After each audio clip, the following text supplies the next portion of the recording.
আজ 24শে এপ্রিল আমরা খাপড়াওয়ার্ড দিবস পালন করছি। বাংলাদেশের কমিউনিস্ট পার্টি সিপিবি। আমরা স্বাধীনতার প্রায় 53 বছর পর এবং খাপড়াওয়ার্ডের ঘটনা প্রায় 74 বছর পর আজকে এখানে এসে দাঁড়িয়েছি এবং আজকের প্রজন্মের একজন কমিউনিস্ট পার্টির সদস্য এবং কমিউনিস্ট হিসাবে আমরা লড়াইয়ে আছি, মাঠে আছি। আমাদের এই অনুষ্ঠানের শুরুতে খাপড়াওয়ার্ড ফাউন্ডেশনের যে আলোচনা সভা ছিল তাতে যে রাজনৈতিক প্রেক্ষাপটে খাপড়াওয়ার্ডের জন্ম এবং যেই স্বপ্নকে নিয়ে খাপড়াওয়ার্ডের লড়াই সেটার একটা বিবরণ আমরা পেয়েছি এবং আমাদের রাজনৈতিক নেতৃবৃন্দ সেই যে স্বপ্ন এখনও অধরা রয়েছে, এখনও বাস্তবায়িত হয় নাই, সেই স্বপ্ন কীভাবে সাকার হবে তা নিয়ে দিক নির্দেশনামূলক আলোচনা তিনি শুনবেন রাজনৈতিক নেতৃবৃন্দ। আমি তার আলোচনায় বুঝেছি যে আমাদের সেলিম ভাই, আমাদের শালম ভাই সেই স্বপ্নের সাকার করবার রূপটা নিয়ে আলোচনা করবেন। আমি নিতান্তই গৌণ একজন আলোচক, সেই হিসাবে আমি খুব বেশি সময় নিয়ে আলোচনা করতে চাই না।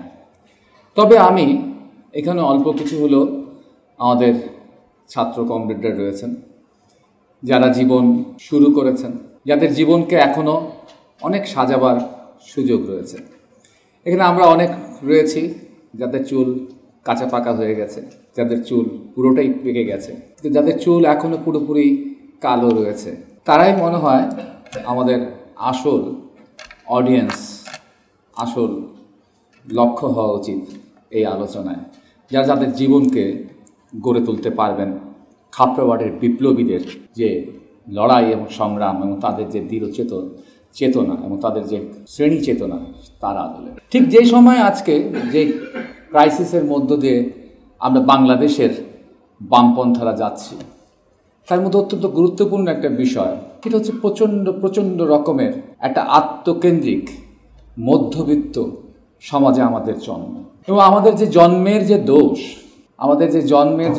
সেই শ্রেণী থেকে আমরা এসেছি, সেটার যে একটা গুরুত্বপূর্ণ বিষয় যে আত্মকেন্দ্রিকতা এবং নিজের ভুবনে নিজে থাকা এবং নিজেরই জয়গান গাওয়া এবং নিজের সে আমিত্ব থেকে বেরিয়ে না আসা, এই যে প্রপঞ্চ, সেই প্রপঞ্চই কিন্তু আজকে আমাদের অনেক কাজের ক্ষেত্রে বাস্তবায়নযোগ্য আন্দোলন তৈরি করবার ক্ষেত্রে, কার্যকর আন্দোলন তৈরি করবার ক্ষেত্রে একটা সীমাবদ্ধতা। সেই কারণে হয়তো অনেক বাস্তবায়নযোগ্য তত্ত্ব, অনেক বিশ্বাসযোগ্য স্বপ্ন এটা আতুর ঘরেই শেষ হয়ে যায় এবং এর থেকে বের হয়ে আসার পথ নিশ্চয়ই ওই স্বপ্ন সাকার করবার কথা যখন শালম ভাই, সেলিম ভাইরা বলবেন, তখন তাদের সেখান থেকে দিক নির্দেশনা পাব।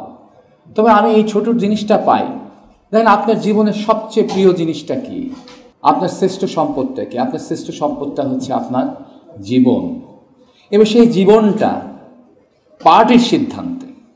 সেখানেও একটা খাপড়াওয়ার্ডে পার্টি সেল ছিল, সেখানে একটা সিদ্ধান্ত ছিল যে আমরা সেই শেকলটা ছেড়ে দেব না, গুলি হবে, লাঠি পেটা হবে, কিন্তু আমরা শেকলটা ছাড়ব না, আমরা সিদ্ধান্ত বরখেলাপ করব না।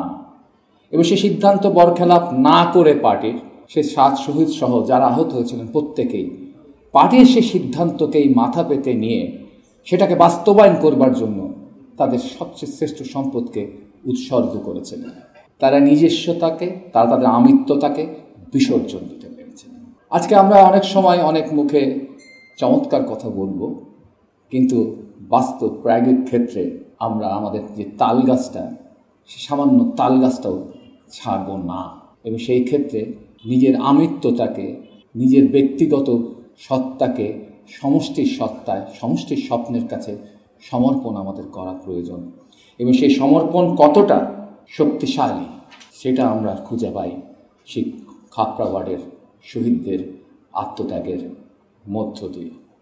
আজকের যে সময়, আমাদের যে চারদিকের যে বিষয়, এখানে একটি প্রসঙ্গ একটু ফিরিয়ে নিয়ে আসা, তাকানো দরকার রয়েছে সেই খাপড়াওয়ার্ডের ক্ষেত্রে। সেটা দেখুন, সেই যে কৃষক আন্দোলন, নানকার আন্দোলন, টঙ্কপথার আন্দোলন, তেভাগার আন্দোলন, এত আন্দোলনের মধ্য দিয়ে এই যে পুরো বাংলা জেগে উঠেছিল এবং একটা শক্তিশালী পার্টি গড়ে উঠেছিল, শক্তিশালী কৃষক গণসংগঠন গড়ে উঠেছিল এবং সেই পুরো আন্দোলনটির যে ফসল, সেই ফসলটি কিন্তু সেই বুর্জোয়া রাজনৈতিক নেতৃবৃন্দ ভাগ বাটোয়ারার মধ্য দিয়ে সেটাকে একটা বিকৃত ফসলের জায়গায় নিয়ে গিয়েছিল, দেশটিকে বিভাগের মধ্য দিয়ে। এবং সেই দেশটিকে বিভাগ করবার ক্ষেত্রে যেই বিষয়, যে চক্রান্তটি গুরুত্বপূর্ণ ছিল, সেটি ছিল সাম্প্রদায়িকতা। এবং সেই সাম্প্রদায়িকতার ফসল ছিল পাকিস্তান। এবং একটি রাষ্ট্র, যে রাষ্ট্রের জন্মদর্শন হচ্ছে সাম্প্রদায়িকতা, এবং সেই রাষ্ট্রের সেই জন্মদর্শন যেখানে সাম্প্রদায়িকতা, যেখানে ইসলাম, সেখানে দাঁড়িয়ে কমিউনিস্টরা লড়াই করছেন। কংগ্রেসের সিদ্ধান্ত হয়েছে, বিটে রণদেবের লাইন গৃহীত হয়েছে, সশস্ত্র সংগ্রাম, সশস্ত্র বিপ্লবের লাইন গৃহীত হয়েছে, কিন্তু সেটা ভারতবর্ষে এক আর পাকিস্তানে আরেক ছিল। অথচ কঠিন জায়গায় দাঁড়িয়ে এক চুলও তারা নড়েননি। এবং তাদের সেই লড়াই কিন্তু শুরুর লড়াই। আমরা ভাষা আন্দোলনও কথা বলি, সব কিছু কথা বলি, কিন্তু সেই পাকিস্তানের বিরুদ্ধে, পাকিস্তান রাষ্ট্রের বিরুদ্ধে, সেটাই কিন্তু একটি বড় যাত্রা শুরু। আজকে এখানে দাঁড়ায় খুব কষ্ট হয় যে এই উপমহাদেশ আবারও যেন সেই 47-এ পৌঁছে গেছে। আজ উপমহাদেশে কিন্তু একটি রাজনীতির ক্ষেত্রে একটি বড় বিষয় হয়ে দাঁড়িয়েছে। আমার ব্যক্তিগত অনুভূতি মনে হয় যে জাতীয়তাবাদ, এটা আমরা একসময় বলতাম বুর্জোয়াদের পরিত্যক্ত মতবাদ। ধর্ম, এই ধর্মের আঁচল থেকে তো বেরিয়ে এসছে বুর্জোয়ারাই, সেই সামন্তবাদের অবশেষকে খতম করেই ধর্মের বিষয়ে লড়াইটা শেষ করে দিয়েছে বুর্জোয়ারাই। বুর্জোয়া দর্শন, বুর্জোয়ারাই হচ্ছে এটাকে খতম করে দিয়েছে। জাতীয়তাবাদ সেটাকেও তারা শেষ করে দিয়েছে। কিন্তু আমাদের কাছে এখন অনেক সময় মনে হয় বুর্জোয়াদের সেই পরিত্যক্ত উইপেন বা পরিত্যক্ত অস্ত্র তারা আবার হাতে তুলে নিচ্ছে। আবারও এই নিউ লিবারেলিজম তার নিজের অস্তিত্ব রক্ষা করবার জন্য, তার নিজের কাঠামোকে রক্ষা করবার জন্য আবারও তাদের সেই পুরাতন ফেলে দেওয়া অস্ত্রগুলো, সেই উগ্র জাতীয়তাবাদ, সেই উগ্র ধর্মান্ধতা, এই সব কিছু নিয়ে সে সমস্ত পৃথিবীটাইকে একটি কঠিন জায়গায় নিয়ে চলেছে। এবং সেই নতুন যে চ্যালেঞ্জ, সেই নতুন চ্যালেঞ্জের বিরুদ্ধে লড়াইও আছে।